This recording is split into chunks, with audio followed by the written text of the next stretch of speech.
नमस्कार दोस्तों आज एक बार फिर से आप सभी लोगों का हमारे YouTube चैनल पर हार्दिक स्वागत है। दोस्तों सीधी बात, नो बकवास, सीधे हम आपको वीडियो में लेकर के चलेंगे मुद्दे की ओर। दोस्तों जैसा कि आपने हमारे वीडियो का थंबनेल देख लिया है कि मायावती ने मुस्लिम समाज को दिया संदेश, तो वीडियो आप अगर देख रहे हैं तो वीडियो को पूरा देख कर जाना, तभी आपको ये समझ में आएगा कि बीएसपी सुप्रीमो मायावती जी ने मुस्लिम समाज को आखिर क्या संदेश दिया है। दोस्तों इस समय देश के अंदर अगर हाशिए पर कोई समाज पूरी तरीके से है तो वो मुस्लिम समाज है, जिसका सबसे बड़ा कारण कि मुस्लिम समाज कई जगह राजनीतिक टुकड़ों में बटा हुआ है।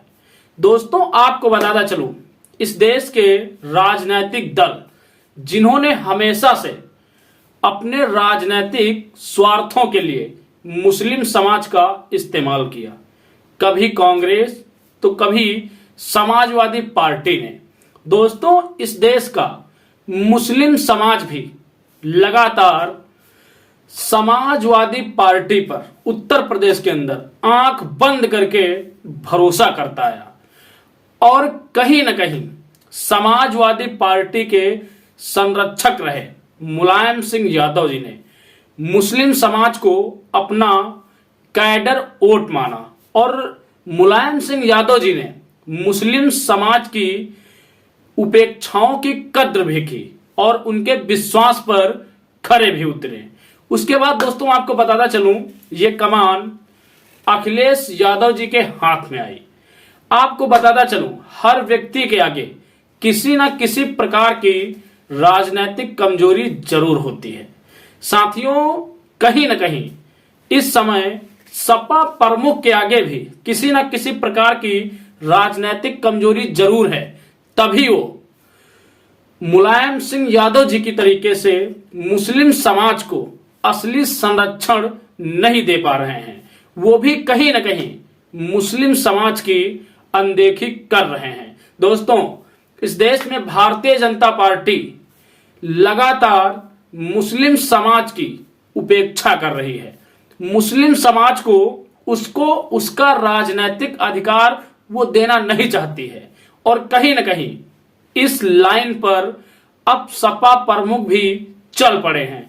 शायद इसीलिए वो मुस्लिम समाज को सही से लोकसभा में भागीदारी नहीं दे रहे हैं। साथियों आपको बताता चलूं, बीएसपी जिस पर हमेशा से ये आरोप लगाया गया कि बीएसपी बीजेपी की बी टीम है, ताकि इस देश का जो मुस्लिम समाज है वो बीएसपी की ओर ना झुके, और इसका फायदा इस देश में कुछ राजनीतिक पार्टियां अपने स्वार्थ के लिए उठाती रहें।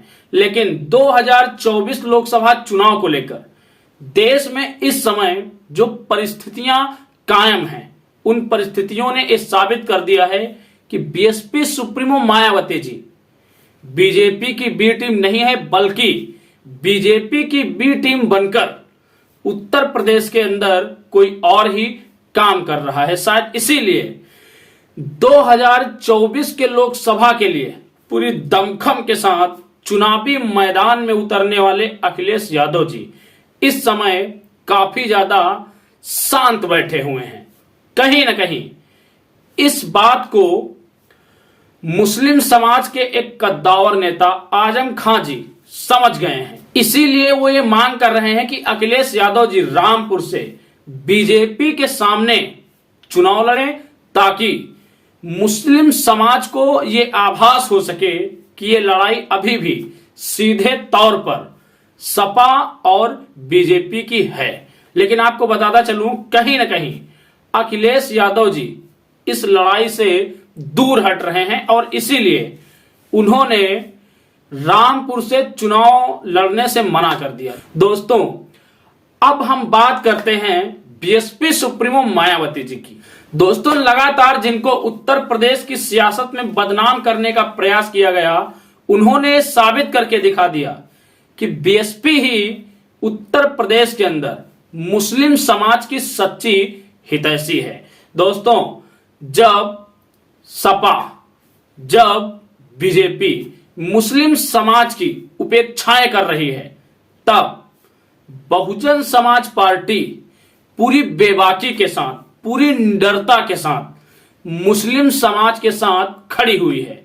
इसका उदाहरण आपने अभी देखा जब बीएसपी सुप्रीमो मायावती जी ने अपने 25 उम्मीदवारों की लिस्ट जारी की। आपको बताता चलूं, उन 25 में से 7 सीटों पर बीएसपी सुप्रीमो मायावती जी ने मुस्लिम कैंडिडेट दिए थे। और एक बार फिर से बीएसपी सुप्रीमो मायावती जी ने यह साफ कर दिया है कि वो उत्तर प्रदेश की सियासत में मुस्लिम समाज को साथ लेकर के चलना चाह रही हैं। उनके हक अधिकारों की संरक्षण की जिम्मेदारी अपने कंधों पर लेना चाह रही हैं।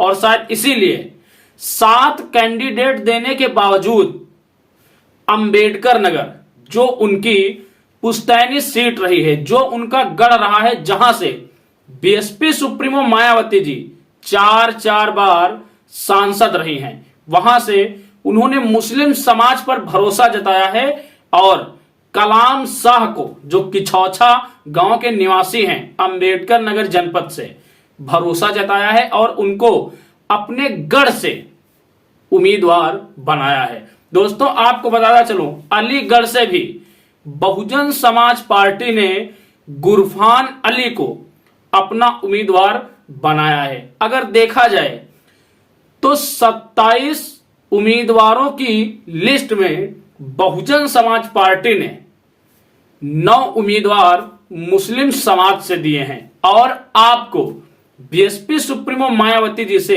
क्या चाहिए? आप सोचिए, समाजवादी पार्टी जिसके पीछे आप आंख बंद करके चल रहे हो, सवर्णों को टिकट दे रही है।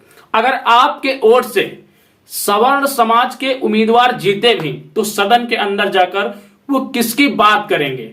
और अगर आप सोचिए, बीएसपी सुप्रीमो मायावती जी ने जो 9 उम्मीदवार दिए हैं, अगर इसमें आपके वोट से 2-4 उम्मीदवार भी जीते तो लोकसभा सदन के अंदर जाकर वो किसके हित में आवाज उठाएंगे? दोस्तों, ये वीडियो बनाने का हमारा उद्देश्य किसी को भड़काना नहीं है, बल्कि आपको एक संदेश देना है कि आप कब तक उत्तर प्रदेश के अंदर लकीर के फकीर बने रहोगे। आप आंख बंद करके औरों के भरोसे चल रहे हो और इस देश के अंदर आपकी शख्सियतों को मिटाने का काम किया जा रहा है। और आप जिनके साथ चल रहे हो वो लोग उन घटनाओं पर उफ तक नहीं करते। दोस्तों, पहले अतीक अहमद, उसके बाद अब मुख्तार अंसारी, जो चीख चीख के कह रहे हैं कि जेल के अंदर मुझे स्लो पॉइजन दिया जा रहा है, लेकिन उनके पक्ष में कोई भी इस देश में आवाज उठाने वाला नहीं है। इसी तरीके से अगर आप इस देश में लकीर को पीटते रहें तो आने वाले समय में नंबर आजम खां जी पर भी लग जाएगा। दोस्तों, हम दावे के साथ कहना चाहेंगे कि जब जब इस देश में या उत्तर प्रदेश में बीएसपी की सरकार रही, तब तब इस देश में मुस्लिम सुरक्षित रहा। सपा की सरकार में भी जियाउल हक हत्याकांड हुआ और सपा में ही मंत्री रहे राजा भैया, जिन पर यह पुख्ता आरोप रहा कि उन्होंने ही ये कांड किया है, क्योंकि उनकी रियासत के अंदर जियाउल हक की हत्या हुई थी। उनको मंत्री पद से इस्तीफा देना पड़ा, लेकिन सपा की सरकार में उन पर किसी भी प्रकार की कार्रवाई नहीं हुई। और अब अगर मुस्लिम समाज कार्रवाई की उपेक्षा रखता भी है तो ये असंभव है। दोस्तों, इस देश के अंदर आपके धार्मिक स्थलों को निशाना बनाया जा रहा है। आपकी जो बड़ी बड़ी शख्सियतें हैं उनको टारगेट किया जा रहा है। जरा आप सोचिए, इस देश में जब आपका प्रतिनिधित्व करने वाला ही कोई नहीं रहेगा तो आप भेड़ों की तरीके से किसी के पीछे चलकर क्या हासिल कर पाओगे? इसलिए हमारा आपसे कहना है कि इस देश के अंदर आप उसको चुने जो इस देश में आपके प्रतिनिधित्व को जिंदा रखना चाहता है। इसके लिए आपके पास तमाम ऑप्शन हैं। आपका खुद का लीडर असदुद्दीन ओवैसी है। आप असदुद्दीन ओवैसी को समझने का प्रयास कीजिए। वो आपके हकों की लड़ाई इस देश के अंदर लड़ रहा है। अगर आपको ऐसा लगता है कि असदुद्दीन ओवैसी अभी राजनीति में उत्तर प्रदेश के अंदर सत्ता में शामिल नहीं हो सकते हैं, तो आपके पास अन्य रास्ते भी हैं और वो रास्ता है बीएसपी। बीएसपी ने हमेशा से इस देश में और खासकर उत्तर प्रदेश में मुस्लिम समाज के हित में काम किया है। दोस्तों, हम इतना ही कहेंगे, फैसला आपके हाथ में है। आप इस देश में अपनी शख्सियतों को बचाना चाहते हैं या फिर से इस देश में किसी का एनकाउंटर करवाना चाहते हैं। बाकी अपने विचार कमेंट सेशन में जरूर देना। हम मिलेंगे एक अगले वीडियो में एक अगले मुद्दे के साथ। तब तक के लिए आप सभी को मेरा सादर जय भीम, जय भारत, जय संविधान।